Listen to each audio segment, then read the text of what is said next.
देश ये कैसा बनाया आपने, लूट कर पैसा बनाया आपने। देखिए जलते दिए भी बुझ गए, अजब दीपक राग गाया आपने। मैं प्रधानमंत्री जी की Imran ji, you have 5 minutes. Ma'am 10 minute You have 5 minutes. We requested chairman साहब। मैम, पूरा सदन अमृत काल के बजट की चर्चा कर रहा है, मैं तो गरीबों की रोटी और दाल के बजट की चर्चा करूंगा। तुम्हारी फाइलों में गांव का मौसम गुलाबी है, मगर ये आंकड़े झूठे हैं, ये दावा किताबी है। मैं इस बजट को अमीरों का अमीरों के लिए पेश किया गया बजट कहूंगा। इसमें गरीबों के लिए कुछ है ही नहीं। नौकरी मांगने वाले नौजवानों पर लाठियां बरसाने वालों, आपने इस बजट में युवाओं को क्या दिया? आपने पुरानी पेंशन बहाली की मांग करने वालों को क्या दिया? सालों से अपने लिए छत तलाश रहे लोगों को आपने इस बजट में क्या दिया? कुछ नहीं। और फिर आपको पूरी उम्मीद है कि पूरा देश आपके इस पेश किए गए बजट पे लहालोट हो जाए, तालियां पीटे, मंगल गान गाए। कैसे संभव है? मैं सदन में खड़ा होकर के इस बजट पे चर्चा करते हुए कहना चाहता हूं कि इस बजट में फुटपाथ पर रहने वाले, छप्परों में रहने वाले, झुग्गियों में रहने वालों के लिए क्या है, उनके लिए क्या है जो प्रधानमंत्री के किए गए वायदों की बाट जोह रहे हैं। हर साल फरवरी की खूबसूरत सुबह और सजी हुई संसद से बरसते हुए झूठे वायदों की जवाबदेही कौन तय करेगा? कौन बताएगा कि 2022 में प्रधानमंत्री जी जो सबको पक्का मकान देने वाला वायदा किए थे उसका क्या हुआ? लोगों के सरों पर छत देने वाले प्रधानमंत्री जी के जुमलों से अलग उन्हें यह क्यों नहीं दिखता कि राज्यों में बैठे हुए उनके नुमाइंदे लोगों के सरों की छतें उजाड़ रहे हैं? उत्तर प्रदेश हो, असम हो, जम्मू कश्मीर हो, मध्य प्रदेश हो, भाजपा शासित राज्यों के बुलडोजर न सिर्फ लोगों के घरों को उजाड़ रहे हैं बल्कि कुचल रहे हैं लोकतंत्र को, संविधान को, अदालतों के मेयार को। मैम, मैं आंकड़ों की बाजीगरी से अलग हट करके इस बजट पर एक बात कहना चाहता हूं। आंकड़े तो ऐसे हैं इस बजट के, ये कह रहे हैं 4 करोड़, वित्त मंत्री जी 3 करोड़ कहती हैं, प्रधानमंत्री जी 4 करोड़ कहते हैं। पहले तो आप इस झूठ में ही आपस में ही सलट लीजिए कि 4 करोड़ सही है या 3 करोड़ सही है। मैं आंकड़े तो ऐसे हैं इस बजट के मैम कि जो सुने वो बस पथराई आंखें लेकर किंग कर्तव्य विमूढ़ हो जाए। लेकिन झील में पानी बरसता है हमारे देश में, झील में पानी बरसता है हमारे देश में, खेत पानी को तरसता है हमारे देश में, जिंदगी का हाल खस्ता है हमारे देश में, दूध महंगा खून सस्ता है हमारे देश में। मैम, रोजगार, महंगाई, किसान, मनरेगा, पेट्रोल डीजल के दाम, गैस सिलेंडर के दाम, फसलों की एमएसपी की गारंटी, इन सब जन सरोकार की बातों से इस बजट का कोई लेना देना नहीं। हमारे ट्रेजरी बेंच के साथी हंगामा कर रहे हैं। मैं तो कहना चाहता हूं मैम, वो एक बार इनके एक नेता एक गांव में गए और उन्होंने गांव में कहा कि गांव वालों आओ, मैं तुम्हारी समस्याएं समाप्त करना चाहता हूं। गांव वाले इकट्ठा हो गए। नेताजी ने गांव वालों से कहा बताओ तुम्हारी 2 समस्याएं बताओ, मैं दोनों समस्याओं का यहीं पे समाधान करूंगा। तो गांव वालों ने कहा साहब हमारी पहली समस्या है कि हमारे यहाँ कोई हॉस्पिटल नहीं है। तो नेताजी ने मोबाइल निकाला, कहीं फोन मिलाया और मिला के फोन पे पता नहीं क्या कुछ कहा कि यहाँ गांव में हॉस्पिटल नहीं है, हॉस्पिटल तुरंत, यहाँ हॉस्पिटल चाहिए। गांव वाले खुश हो गए कि 1 मिनट में यहाँ हॉस्पिटल आ रहा है।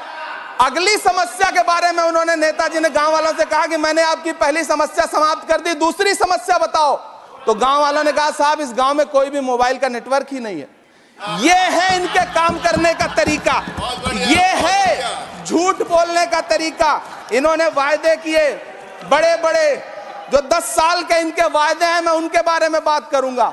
वायदों से ज्यादा इनके नारों पे बात करूंगा। पहला नारा था बहुत हुई महंगाई की मार, अब की बार मोदी सरकार। आइए इस नारे की समीक्षा करते हैं। पेट्रोल, डीजल, गैस, ये तो बड़ी बड़ी बातें हैं। आटा, चावल, दूध, दही, पनीर, छाछ, सब चीज पे जीएसटी। अरे ये फिल्में टैक्स फ्री करने वाले लोग कफन तक पर जीएसटी लगा रहे हैं और ये गरीबों की बात करते हैं। मैम, ये सरकार झूठ की सरकार है।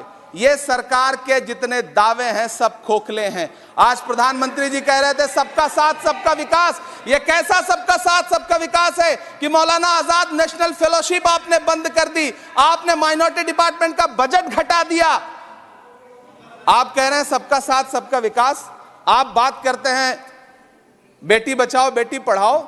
हमारी आंखें हाथरस से लेकर कठुआ से लेकर के और देश की जंतर मंतर की सड़क वो देख रहे हैं, जब हमारी ओलंपिक पदक लाने वाली बेटियों को प्रधानमंत्री की चौखट पे अपना मेडल रख देना पड़ रहा है। इससे शर्मनाक क्या हो सकता है। मैम, कृषि विकास दर जो 2014 में 4.6% थी, इस वर्ष गिरकर 1.8 कैसे हो गई? क्यों हर दिन 31 किसान आत्महत्या करने को मजबूर हैं? ये सरकार उन पर क्यों बात नहीं करती? कीमत तो बहुत बढ़ गई शहरों में धान की, लेकिन विदा ना हो सकी बेटी किसान की।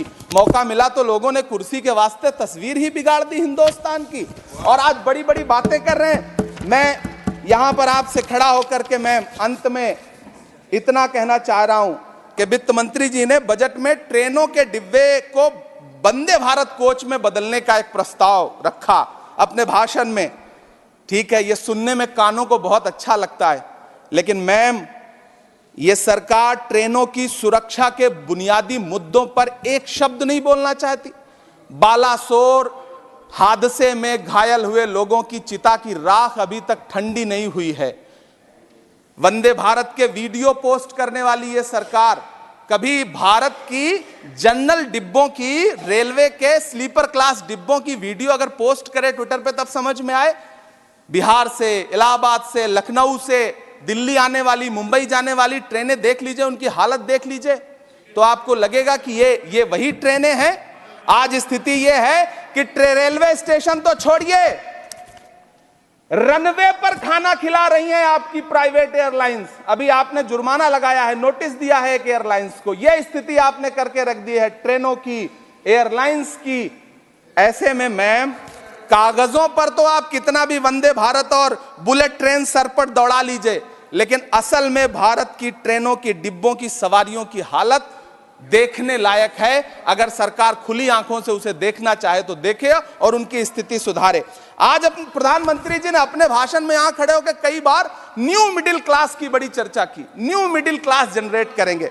लेकिन मैं तो यहां खड़ा होकर के सरकार से कहना चाहता हूं कि न्यू मिडिल क्लास का जुमला अपने पास रखिए। यह बताइए कि जो पुराना मिडिल क्लास है उसके साथ आप कैसा व्यवहार कर रहे हैं। आज उसकी स्थिति क्या है?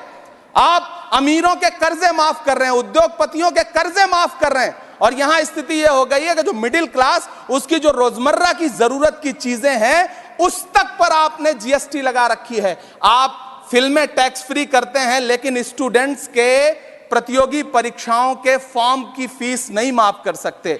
आपको बाकी जगहों पर टैक्स लेना है, हर जगह टैक्स लेना है।